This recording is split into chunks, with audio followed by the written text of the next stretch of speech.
আইনের বিরোধিতা করে সারা দেশে ওয়াকফ সম্পত্তি রক্ষার লক্ষ্যে অল ইন্ডিয়া মুসলিম পার্সোনাল ল বোর্ডের পক্ষ থেকে আজ এক প্রতিনিধির দল রাজ্যপাল সিভি আনন্দ বোসের সাথে সাক্ষাৎ করতে আসেন এবং একটি স্মারকলিপি জমা দেয়।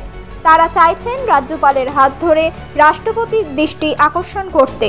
একই সাথে আগামী 13 তারিখ তারা রাজ্যব্যাপী মানববন্ধনের মাধ্যমে এই প্রতিবাদ আরও জোরালো করে তুলবেন বলে মনে করছেন। আমরা আজকে মূলত অল ইন্ডিয়া মুসলিম পার্সোনাল ল বোর্ডের তাহফুজে আওকাফ কমিটি ওয়েস্ট বেঙ্গল থেকে এসেছি। আমরা জানি যে রিসেন্টলি আমাদের ভারতবর্ষের সরকার কাছে এসে আর ক্যামেরার দিকে থাকবে। প্রথম থেকে শুরু আমরা আজকে অল ইন্ডিয়া মুসলিম পার্সোনাল ল বোর্ডের তাহফুজে আওকাফ কমিটি ওয়েস্ট বেঙ্গল থেকে এসেছি।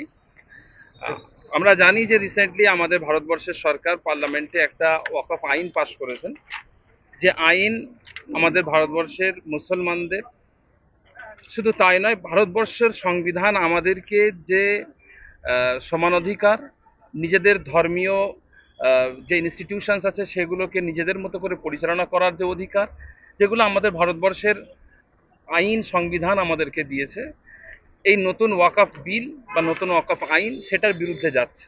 সেই দিকে লক্ষ্য করে আজকে আমরা এখানে মূলত মহামানব রাষ্ট্রপতির কাছে একটা ডেপুটেশন, আমরা একটা মেমোরেন্ডাম প্রতিটি জেলা থেকে আমরা দিচ্ছি।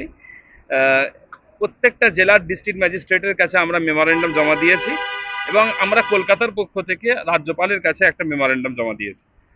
আজকে আমাদের এখানে যে আশা, এখানে আমরা এসেছি, আমি পশ্চিমবঙ্গের তাহফুজ আওকাফ কমিটির কো কনভেনার মোহাম্মদ উজাইর সিদ্দিকী, আমার সাথে আছেন বোর্ডের সদস্য আলহাজ মাহমুদ আলম, আমাদের সাথে আছেন জামাত ইসলামী হিন্দের সম্পাদক সাদাব মাসুম সাহেব, হুরফা শরীফের পীরজাদা সওবান সিদ্দিকী সাহেব, উমার ওয়াইস সাহেব, এসআর ফাউন্ডেশনের নওশাদ আলী সাহেব প্রমুখ এখানে উপস্থিত আছেন।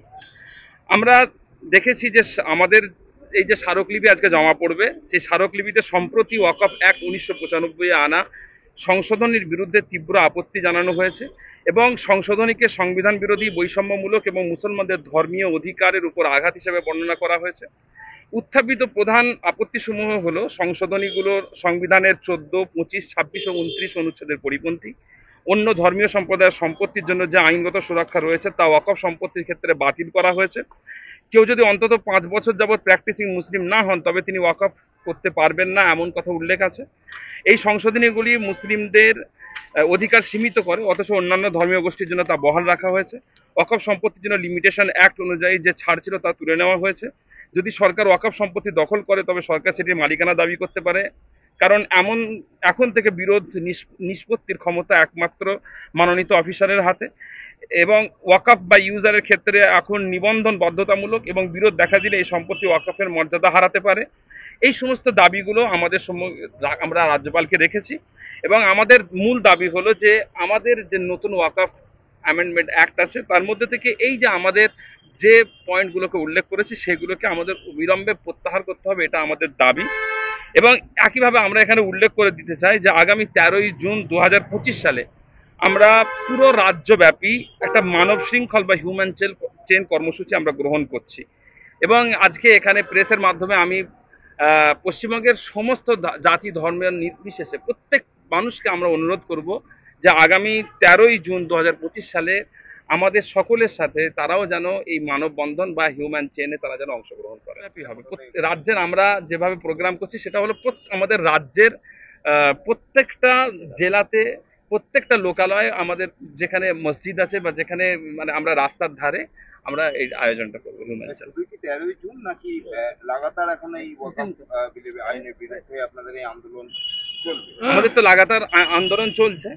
আন্দোলন আমরা বিভিন্ন কর্মসূচি গ্রহণ করেছি, তার মধ্যে 13ই জুন আমরা আজকে একটা আমাদের কর্মসূচি ছিল, সেটা হলো প্রত্যেকটা রাজ্যের কাছে, প্রত্যেকটা জেলার কাছে, জেলার যে ডিস্ট্রিক্ট ম্যাজিস্ট্রেট আছেন ডিএম অফিসে আমরা আমাদের পক্ষ থেকে একটা মেমোরেন্ডাম জমা দিয়েছি রাষ্ট্রপতির নামে এবং আমরা রাজ্যপালের কাছেও জমা দিয়েছি। ঠিক একইভাবে আমরা 13ই জুন যেটা করবো সেটা হলো হিউম্যান চেন আমরা প্রক্রিয়া। এর আগে আমরা দেখেছি যখন এই ওয়াকফ আইনের বিরুদ্ধে আন্দোলন হয়েছে, বিভিন্ন জায়গায় অশান্তি হিংসার ঘটনা ঘটেছে, সেই প্রসঙ্গে কিছু বলবেন? মানে কোনো বার্তা দেবেন? আপনারা যে আন্দোলন আরো জোরদার করছেন, মানে আবার যদি নতুন করে কোনো অশান্তি কেউ সৃষ্টি করে তাদের জন্য কোনো বার্তা দেবেন?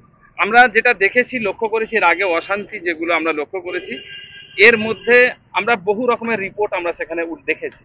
তো এখন আমরা মনে করি ভারতবর্ষের মানুষের ঐক্যের সময়, মানুষের একতাবদ্ধ হওয়ার সময়, সে যে ধর্ম যে জাতির মানুষই হন না কেন, আমরা আমাদের দেশ, আমাদের মাতৃভূমি ভারতবর্ষের নামে আমরা একত্রিত হব। আমরা কাউকে কোনো রকম কারো প্রতি আমরা আঙ্গুল তুলব না যে এর কারণে অশান্তি হয়েছে, তার কারণে অশান্তি হয়েছে। তবে আমাদের কাছে বহু রকমের রিপোর্ট এসেছে।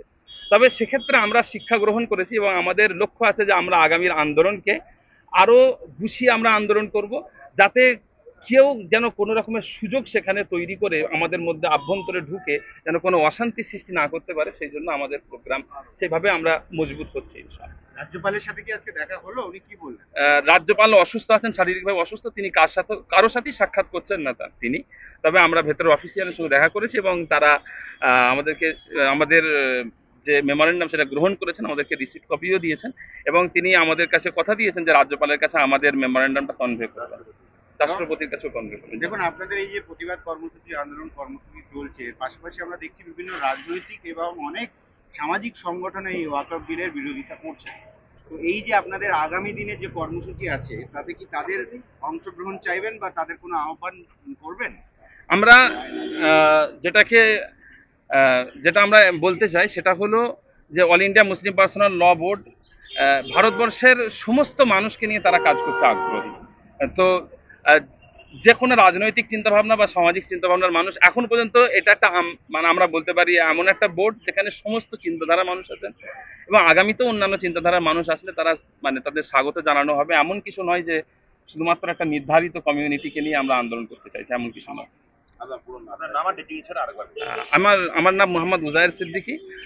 আমি ফুরফুরা শরীফের একজন পীরজাদা। এখন অল ইন্ডিয়া মুসলিম পার্সোনাল ল বোর্ডের যে তাহাফুজে আওকাফ কমিটি তৈরি হয়েছে সেই কমিটির আমি জয়েন্ট কনভেনার হিসেবে আছি।